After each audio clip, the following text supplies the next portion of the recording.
This Skell was always leading the way, guiding us.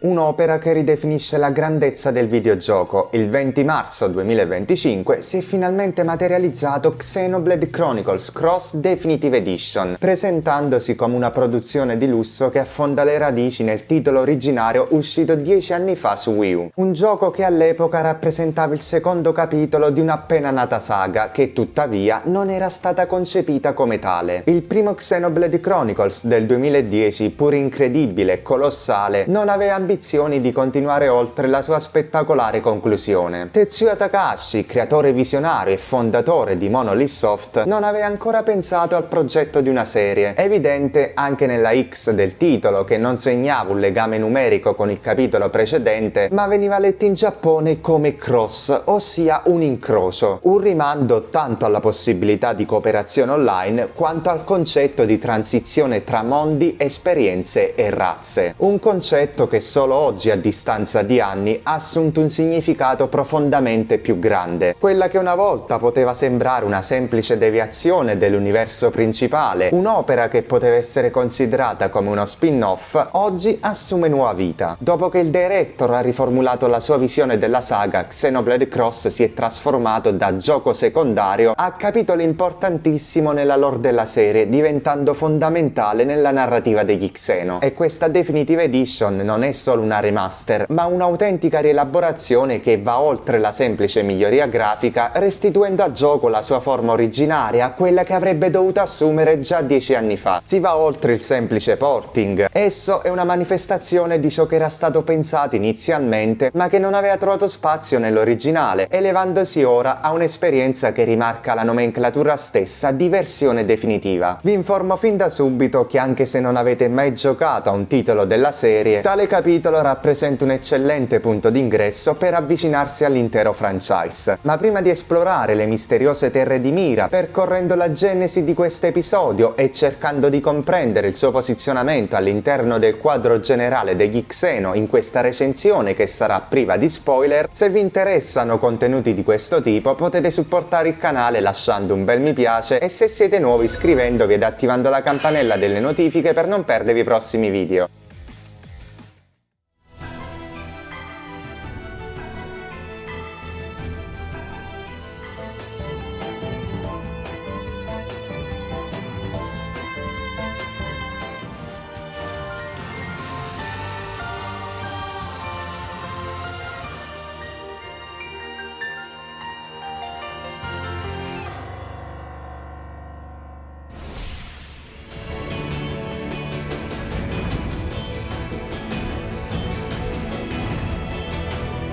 La visione di Tetsuya Takahashi si è sempre adattata alle nuove sfide, imparando dai suoi errori passati, e l'evoluzione dei suoi prodotti nel tempo è stata notevole. Il primo Xenogears, pur con la sua struttura da JRPG tradizionale, aveva cercato di innovare con un sistema di combo, mescolando il classico sistema a turni con elementi action. Con Xenosaga ha migliorato ulteriormente la formula, perfezionandola sempre di più nel corso dei capitoli, ma fu con Xenoblade Chronicles che egli riuscì a realizzare una vera e propria rivoluzione, un mondo semiaperto con un gameplay da MMORPG. Nel caso del capitolo Cross, alcune delle idee più ambiziose di Takahashi, rimaste incompiute nel primo Xenoblade, hanno finalmente preso forma. La totale assenza di tempi di caricamento tra le zone, un combat system incredibilmente più complesso con ben 12 classi diverse e la possibilità di affrontare ogni aspetto del gioco con una libertà mai vista prima. Se lo Xenoblade originario prediligeva per la prima volta il lato esplorativo oltre quello narrativo, tale capitolo ne rappresenta l'evoluzione tecnica e filosofica, dove il gameplay stesso ad essere il vero protagonista, sfruttando appieno le innovazioni tecnologiche dell'allora nuovo hardware di Wii U. Due delle meccaniche più affascinanti erano l'integrazione del multiplayer asincrono, che permetteva ai giocatori di collaborare per completare missioni, creando una rete di connessioni virtuali che si estendevano ben oltre il confine dello schermo, e il Frontier Nav, un dispositivo unico unico che utilizzava il gamepad per visualizzare la mappa di Mira, un mondo vasto e misterioso. Esso diventava un vero e proprio strumento di esplorazione, capace di guidarci nel cuore del pianeta, rivelando luoghi nascosti e nemici e aggiungendo un ulteriore strato di immersione nell'universo di gioco. Il sistema Frontier Nav offre anche un controllo completo sulla gestione delle sonde, un meccanismo estremamente affascinante che richiede un utilizzo strategico per massimizzarne i benefici. Esistono diverse tipologie di sonde, ognuna progettata con un fine specifico. Alcune sono dedicate all'estrazione di Mirenium e sonde preziose, altre invece ai fondi. Ogni tipo di sonda possiede una propria efficienza che può essere incrementata attraverso l'inserimento di sonde dello stesso tipo in sequenza, creando delle combo che ottimizzano gli effetti. Tale sistema si rivela non solo stimolante, ma anche estremamente gratificante, tanto da spingere i giocatori a investire ore nella ricerca della configurazione ideale. Ma si tratta solamente di una delle numerose peculiarità che contribuiscono a rendere il gioco unico, un'esperienza che unisce strategia e soddisfazione.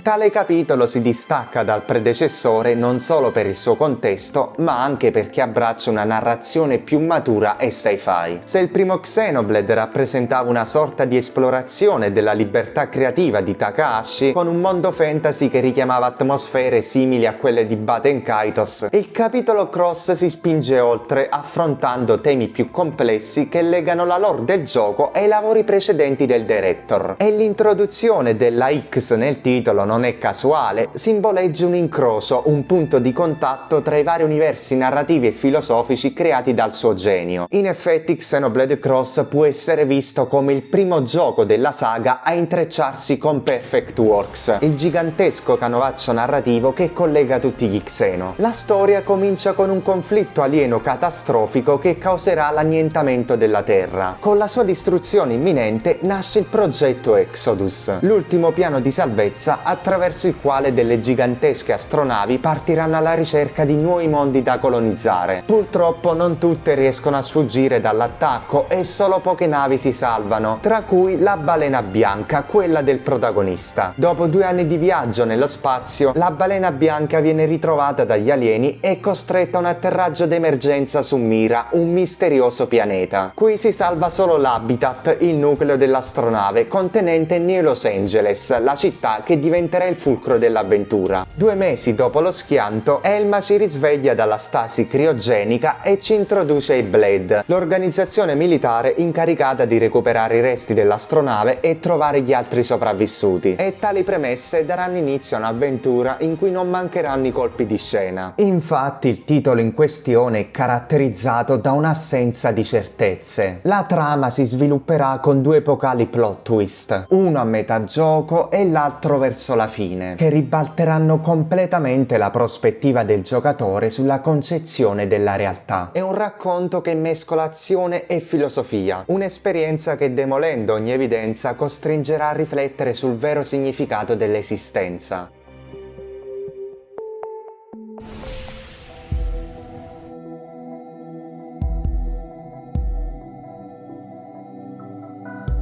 Mira non è semplicemente un pianeta alieno da esplorare, ma un mondo che respira, che vive di fascino e mistero. Ogni angolo di tale pianeta è un pezzo di storia che si costruisce solo attraverso l'esplorazione, che si basa su una libertà totale che consente di accedere a qualsiasi area visibile, ma attraverso un percorso specifico suddiviso in 3 fasi. Inizialmente sarà necessario viaggiare a piedi, successivamente si sbloccheranno gli scale che permetteranno spostamenti più rapidi e infine sarà disponibile il modulo di volo che garantirà l'accesso a zone sopraelevate precedentemente inaccessibili. Mira è suddivisa in 5 continenti differenti, ognuno con un bioma unico che contribuisce a rendere il pianeta ancora più affascinante e misterioso. Ogni regione è un ecosistema a sé stante, con flora e fauna che variano radicalmente tra loro. Si intraprenderà un viaggio che partirà dalla rigogliosa e verdeggiante Primordia, ricca di paesaggi incontaminati, fino a giungere alla cupe vulcanica Coldros, dove l'energia primordiale della Terra si manifesta in eruzioni e terre infuocate, ma non prima di essere passati per Sylvelum, un luogo che più di ogni altro fa emergere il lato alieno del pianeta. E tale senso di stranità è ulteriormente enfatizzato dalla colonna sonora di Hiroyuki Sawano. Si tratta dell'unico gioco della saga in cui non compaiono Yasunori Mitsuda ed S+,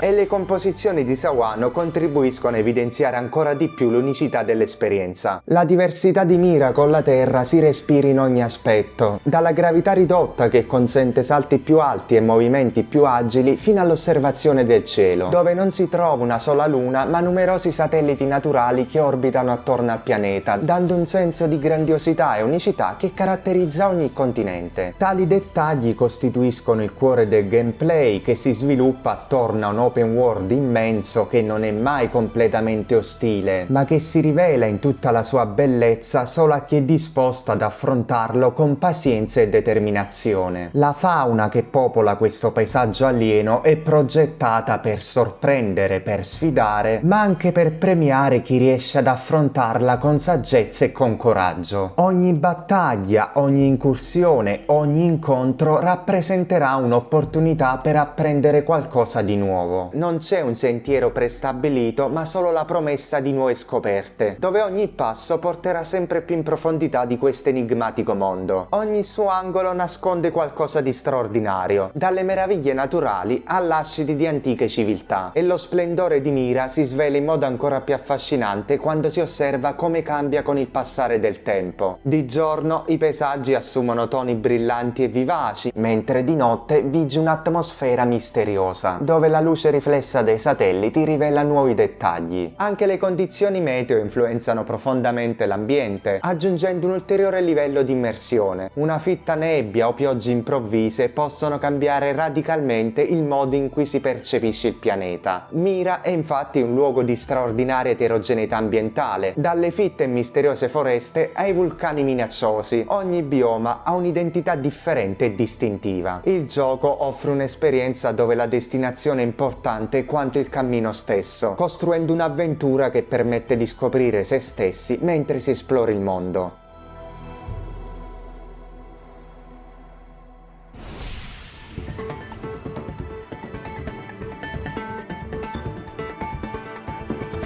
Il combat system di tale episodio non è solo una miglioria rispetto al passato, ma una vera e propria rivoluzione su ciò che un gioco di ruolo può offrire. Ogni classe con le sue caratteristiche uniche apre le porte a innumerevoli possibilità strategiche, con le rispettive armi e abilità che diventano lo strumento con cui affrontare le minacce di mira. Il sistema è incredibilmente ben strutturato, consentendo ai giocatori di utilizzare le armi di un ramo delle classi solo dopo aver padroneggiato quelle dei nodi finali. È possibile dunque adattare il nostro stile di gioco in base alle necessità del momento. Ogni combattimento è una sfida dove sono presenti colori e azioni che si intrecciano, dove la coordinazione fra i membri del gruppo e la scelta delle classi giuste può fare la differenza tra la vittoria e la sconfitta. Ma la profondità del gioco non si limita solamente alle battaglie. Ogni personaggio è vivo, dotato di una propria personalità e una backstory che aggiunge un'ulteriore dimensione narrativa. I dialoghi sono estremamente intelligenti e significativi. Anche le conversazioni più semplici fanno riflettere sul senso della vita e sul destino dell'umanità. Le vite di queste persone, apparentemente separate, sono tutte collegate attraverso un enorme diagramma intesa, dove ogni scelta influenza il destino collettivo dell'umanità su Mira. La modalità turbo è uno degli aspetti più interessanti, capace di trasformare ogni battaglia in un'esperienza ancora più intensa, dove il ritmo e la velocità del combattimento diventano frenetici, mettendo alla prova le capacità del giocatore. Ogni battaglia diventa un vero e proprio test di reazione e strategia, dove ogni decisione può cambiare il corso dell'incontro. Il combat system non premia solo l'abilità, ma anche la preparazione, quindi l'opportuna scelta di classi, tecniche e abilità. Ogni scontro si evolve ad un nuovo livello, aumentando l'intensità di un gioco che non lascia mai spazio alla noia. Il divertimento poi si estende ulteriormente ovviamente grazie alla modalità cooperativa, accessibile esclusivamente a chi dispone di un abbonamento a Nintendo Switch Online. Sono disponibili due versioni. La prima è asincrona, dove fino a 32 giocatori, proseguendo normalmente con la campagna principale, possono collaborare per soddisfare requisiti comuni, completando semplici missioni come l'eliminazione di mostri o la raccolta di specifiche risorse. La seconda modalità è invece un vero e proprio online, dove 4 giocatori affrontano insieme in tempo reale nemici molto più impegnativi rispetto alla media. Che sia offline oppure online, c'è davvero tanto da provare e saranno garantite ore di intrattenimento per ogni tipo di giocatore, da chi si diverte semplicemente ad esplorare l'immenso mondo di Mira agli utenti più hardcore che vogliono mettere alla prova le loro abilità con le sfide più difficili.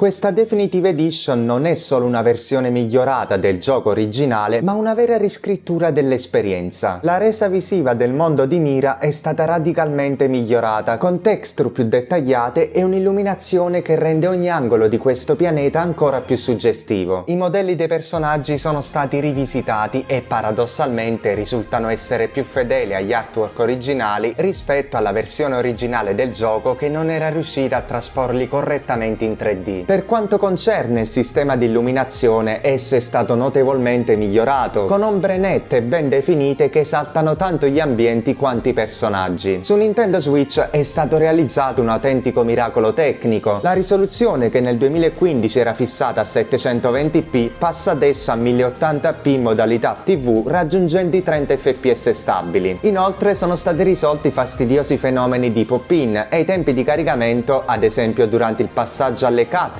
o nei teletrasporti, sono stati ridotti drasticamente, migliorando significativamente l'esperienza complessiva. Ma non si tratta solo di un restyling grafico, la Definitive Edition porta con sé anche nuovi contenuti narrativi che aggiungono ulteriore profondità alla trama e ai protagonisti. Infatti, nella nuova versione, già durante il corso dell'avventura, spiccano due nuovi personaggi, il pilota mascherato nel suo mecha Resveltr e Nialnel, tutti e due previsti nella storia originale ma poi tagliati in corso d'opera, che vanno adesso ad arricchire la lore del gioco. Il gameplay, pur mantenendo la sua complessità e libertà di scelta, è stato ulteriormente affinato con l'introduzione di nuove meccaniche e miglioramenti per rendere il titolo più accessibile. La prima novità di questa versione puramente estetica riguarda la schermata del titolo, che ora vede Cross, il protagonista, apparire equipaggiato con l'armatura indossata nel gioco, differente quindi dalla versione originale in cui la scena era statica. In fase di personalizzazione dell'avatar, poi gli utenti avranno la possibilità di scegliere tra nuovi tagli di capelli, inclusi quelli ispirati a Pyra, Mithra e Malos di Xenoblade 2 e Mio del terzo capitolo, aggiungendo così una dimensione di continuità e di omaggio ai precedenti episodi della saga. Un altro importante miglioramento riguarda il sistema di salvataggio. Nell'edizione del 2015 era presente un unico file, mentre ora si avranno a disposizione ben 3 file più uno dedicato al salvataggio automatico, rendendo la gestione dei progressi molto più comoda e flessibile. Complice l'aggiornamento dell'interfaccia, il gioco si presenta ora con uno stile visivo meno realistico, abbracciando un design più vicino ai capitoli numerati di Xenoblade, la cui estetica contraddistingue la serie con un'inconfondibile impronta anime. Riprendendo le orme di Xenosaga, è stato poi introdotto un database con dettagli aggiuntivi sui personaggi. Un altro cambiamento significativo riguarda il sistema di reclutamento degli NPC. Nella vecchia versione, per aggiungere membri al proprio team era necessario trovarli personalmente nella mappa di gioco. Ora, grazie a un apposito menu, i giocatori potranno direttamente aggiungere i personaggi al gruppo in modo semplice e immediato, rendendo tutta l'attività di gestione del party decisamente più fluida. Da notare che, essendo gli sviluppi narrativi strettamente connessi alla storia del 2015, a differenza dei DLC degli episodi numerati, non sarà possibile accedere direttamente all'epilogo, ma bisognerà completare tutta la campagna principale. Mentre questi miglioramenti riguardano migliorano principalmente le quality of life, sono stati apportati cambiamenti rilevanti al gameplay, alcuni dei quali stravolgono completamente le dinamiche di gioco. Una delle modifiche principali è stata l'eliminazione del livello Blade, che nel gioco originale era cruciale per sbloccare le abilità di campo, necessarie a loro volta per interazioni ambientali come l'apertura di scrigni o l'installazione di sonde. Di conseguenza sono stati rimossi anche i punti di visione, assegnati dopo aver compiuto specificazioni legate alla propria divisione e necessari per far salire il livello Blade. Oltre a una guida visiva che mostra le combinazioni di colori durante la modalità turbo, è stata introdotta una nuova meccanica di recast che permette di ricaricare istantaneamente le tecniche. Questa novità altera in maniera significativa la concezione ancestrale del combat system, abbassando la difficoltà complessiva e rendendo il gioco molto più accessibile. Infine è stata aggiunta la possibilità di regolare la posizione della telecamera, consentendo ai giocatori di personalizzare l'angolo di visuale durante l'esplorazione e i combattimenti, migliorando in questo modo la visibilità. In generale le introduzioni in questa Definitive Edition sono votate ad un miglioramento della qualità della vita, con un'interfaccia utente più intuitiva, una navigazione più fluida e una gestione delle missioni ottimizzata. Tutto ciò che non aveva trovato spazio nella versione del 2015 è stato reintegrato in questa edizione definitiva, trasformando Xenoblade Cross nel gioco che avrebbe dovuto essere fin dal principio. Essa non è una semplice remaster, ma una versione che aggiunge valori in ogni angolo, che rende il titolo non solo più bello da vedere, ma anche più entusiasmante da vivere.